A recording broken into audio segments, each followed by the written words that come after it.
Assalamualaikum warahmatullahi wabarakatuh. Waalaikumsalam warahmatullahi wabarakatuh. Selamat pagi menjelang siang Ibu. Terima kasih banyak sudah bersedia meluangkan waktu untuk berbicara dengan kami.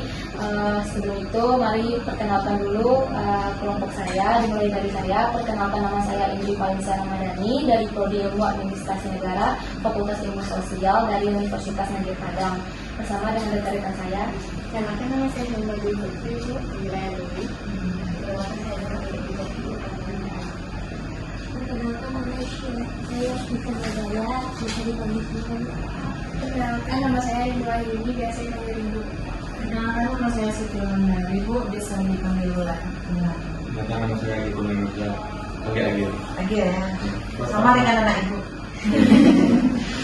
Perkenalkan, nama saya Ahmad Edi Jadi, biasa dipanggil Agil. Adi. Ya, lanjut. Nah, kali ini kami memilih kantor Camat Nanggalo sebagai lokasi wawancara karena kami ingin memahami lebih dalam bagaimana pegawai di sini menjalankan pelayanan kepada masyarakat, terutama bagaimana cara-cara yang sudah diterapkan supaya pelayanan bisa berjalan cepat, ramah, dan juga responsif.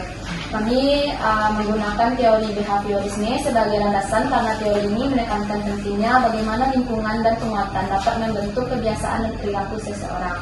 Sebelum itu, Bu, izinkan saya untuk menjelaskan terkait dengan teori behaviorisme ini.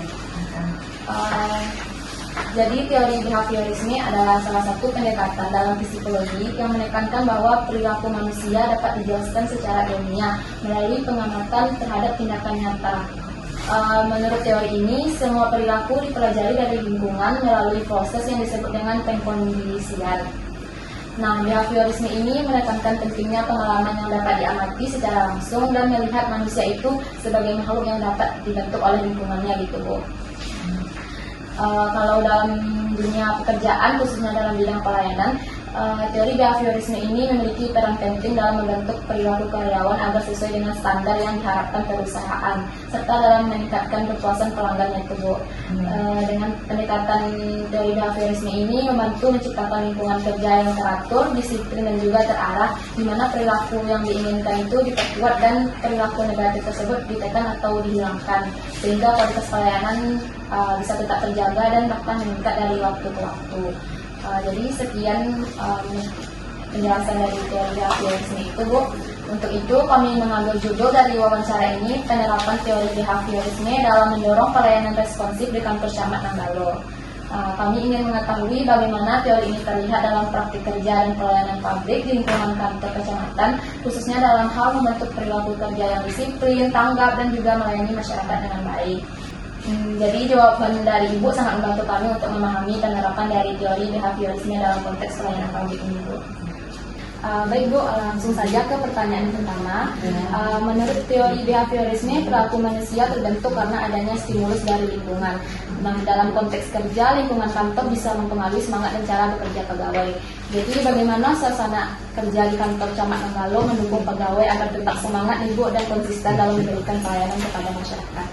Oke, langsung aja ya. Iya. Sebelumnya, Assalamualaikum warahmatullahi wabarakatuh. Waalaikumsalam warahmatullahi wabarakatuh.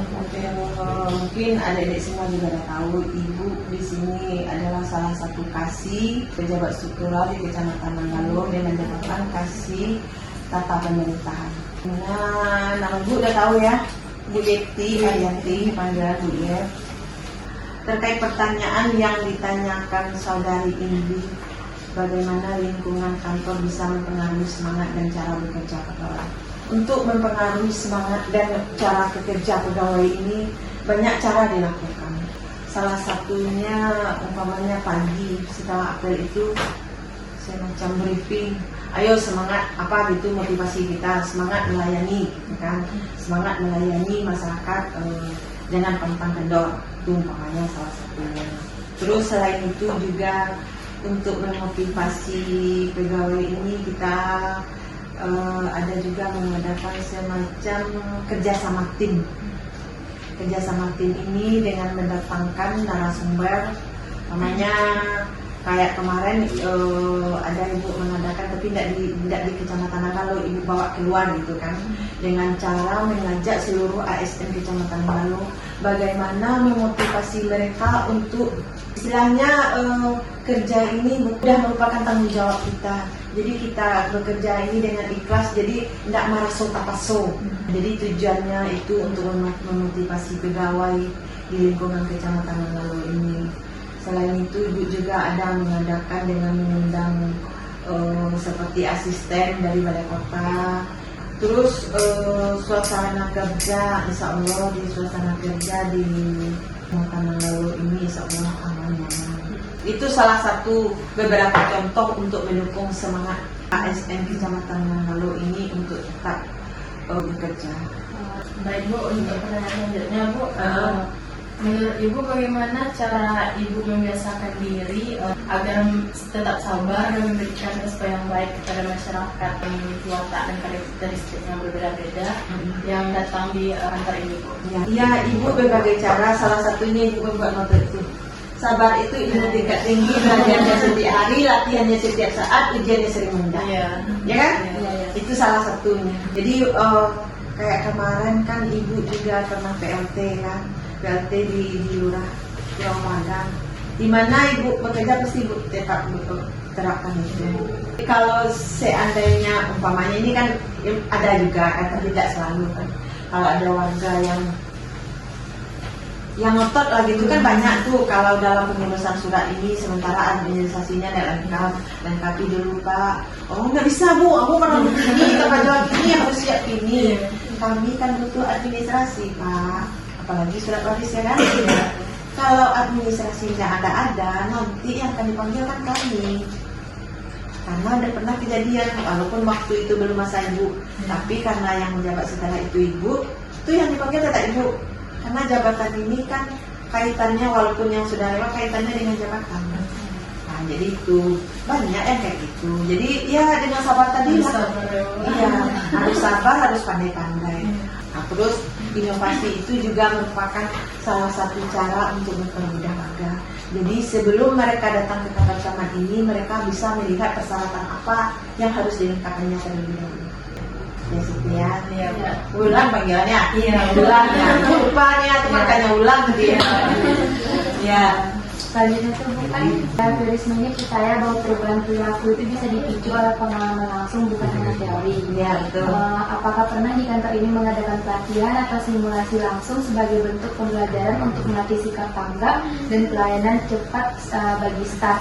Kalau ya bagaimana bisa diceritakan? Iya ada. Seperti yang Ibu garis besar tadi, Ibu insya Allah tiap setidaknya 2 kali atau 3 kali lah setahun.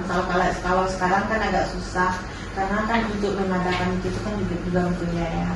Apalagi sekarang banyak refocusing.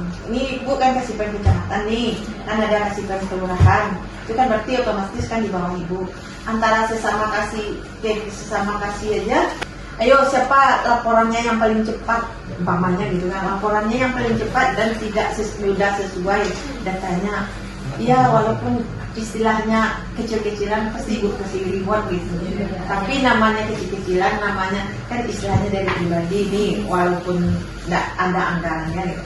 Pandai-pandai, ya berbagai cara. Lanjut Bu, Iya. yang selanjutnya bagaimana peran rekan sejawat dalam mendukung atau mempengaruhi perilaku antara kinerja pegawai, misalnya dalam kedisiplinan atau kerja etikanya gitu. Gimana menurut Ibu? Iya, ya menurut Ibu memang sangat mempengaruhi. Karena umpamanya dari disiplin aja, dari kehadirannya aja. Umpamanya rata-rata hadir satu hari itu 30 orang. Tahu-tahu satu hari hadir 10 orang. Ada apa nih? Pasti kayak gitu kita kan. Ada apa nih? Kok kenapa orang nggak pada hadir? Nah mungkin pada sakit hari itu semua kan?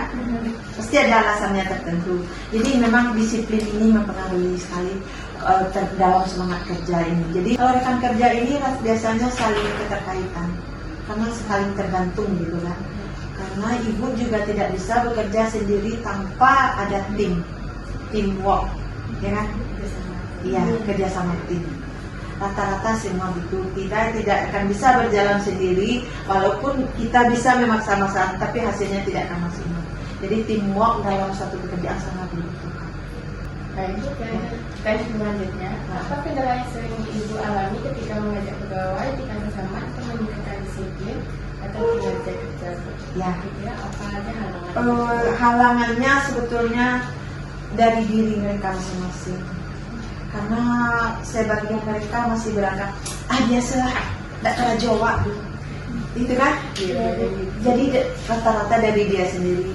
Dan ibu sering kalau pas ibu yang ngambil apel, ibu sering juga mengatakan janganlah sekali ngomong itu.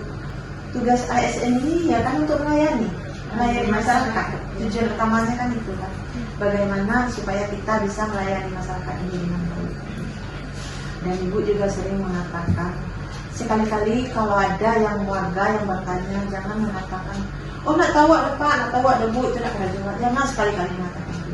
Bapak ibu bisa menyampaikan, oh iya bu, ibu mungkin berurusan dengan kasih ini, antarkan langsung ke kasih mana, atau pada pelayanan di depan. Atau kalau memang tidak tahu sama sekali, jangan dibilang tidak tahu. Baik bu, mungkin untuk lebih jelasnya kami bawa aja ibu ke kasih ini. Mungkin bisa disampaikan begitu. Itu salah satu cara ibu untuk menyampaikan, untuk mengajak mereka. Bagaimana bentuk sanksi atau hukuman yang telah diterapkan di kantor Camat Nagalo ini terhadap pegawai yang menunjukkan perilaku yang tidak sesuai seperti dalam terlambat, tidak bertanggung jawab, atau melanggar aturan tersebut? Ya, sanksi itu ada berupa sanksi lisan dan sanksi tertulis. Kalau sanksi lisannya akan ibu sampaikan dulu, umpamanya dia sering datang terlambat, ibu tanya apa permasalahannya, kenapa dia sering datang terlambat, kenapa dia tidak ikut apel, kan itu dulu ditanya permasalahannya. Itu dari segi ya SOP-nya juga ada juga teguran tertulis. Kalau sudah dipanggil bisa sekali dua kali dia dipanggil lisan, tidak juga itu tertulis lagi. Ada tertulis 1, tertulis 2, tertulis 3. Kalau tidak juga berarti akan dilanjutkan ke tingkat. Aldi ya, silakan Aldi. Baik Bu, pertanyaan selanjutnya dia resmi mendukung penunjukan pola pikir dan perilaku melalui pengulangan stimulus seperti briefing atau instruksi rutin. Seberapa besar pengaruh briefing pagi, rapat mingguan atau kegiatan rutin lainnya terhadap konsisten pelayanan pegawai di sini? Apakah itu menjadi sarana untuk memperkuat perilaku kerja yang diharapkan ada Bapak ini? Iya, seberapa pentingnya sangat penting. Karena kan kita di tiap pagi ini kan apel dulu sebelum masuk. Kalau di Senin apel gabungan dengan seluruh kelurahan di Kecamatan Nagalo. Kalau hari Selasa sampai hari berikutnya itu khusus kecamatan saja. Di dalam apel itu kan disampaikan apa-apa kendala kita, apa-apa kegiatan kita, bagaimana kita memotivasi, menyemangati, itu kan disampaikan. Sangat penting sekali. Jadi itu perlu sekali untuk lebih acok, lebih rancak. Itu ya sangat mempengaruhi sekali dalam kinerja. Apabila ada permintaan atau keluhan dari masyarakat, keluhan tentang pelayanan di kecamatan Nagalo, Bu, biasanya langkah pertama apa yang Ibu lakukan Bu? Ya. Kalau ada keluhan dari masyarakat. Ya. Kalau seandainya keluhannya langsung, mungkin akan Ibu tangani langsung. Tapi kan kita juga ada berupa kotak saran.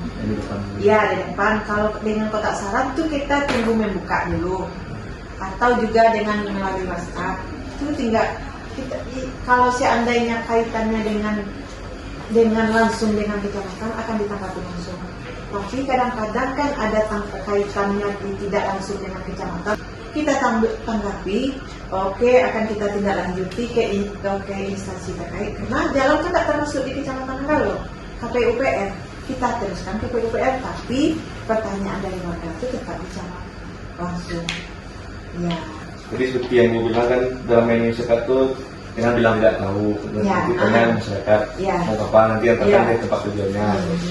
Tapi jika ada pegawai yang menanganinya tidak tanggap atau tidak lama, bagaimana tanggapan Ibu sebagai pimpinan? Iya, kalau seandainya Ibu sebagai pimpinan, kalau Ibu tahu, Ibu akan memanggilnya. Ibu akan memanggilnya dan menyampaikannya secara tatap muka. Kadang-kadang kita kan ada sebagian ini tidak suka dinasihati di depan orang. Kita harus paham itu. Ya. Baik Bu, sekian dari pertanyaan wawancara kami. Terima kasih banyak kami ucapkan kepada Ibu atas kesediaannya meluangkan waktu untuk menjawab pertanyaan-pertanyaan dari kami. Pertama, mohon maaf jika ada kekurangan dalam proses wawancara ini Bu. Semoga Ibu selalu diberi kesehatan, kelancaran dalam tugas dan juga sukses dalam pekerjaan ke depannya. Amin, amin, amin ya Allah. Terima kasih, Bu. Iya. Terima kasih banyak.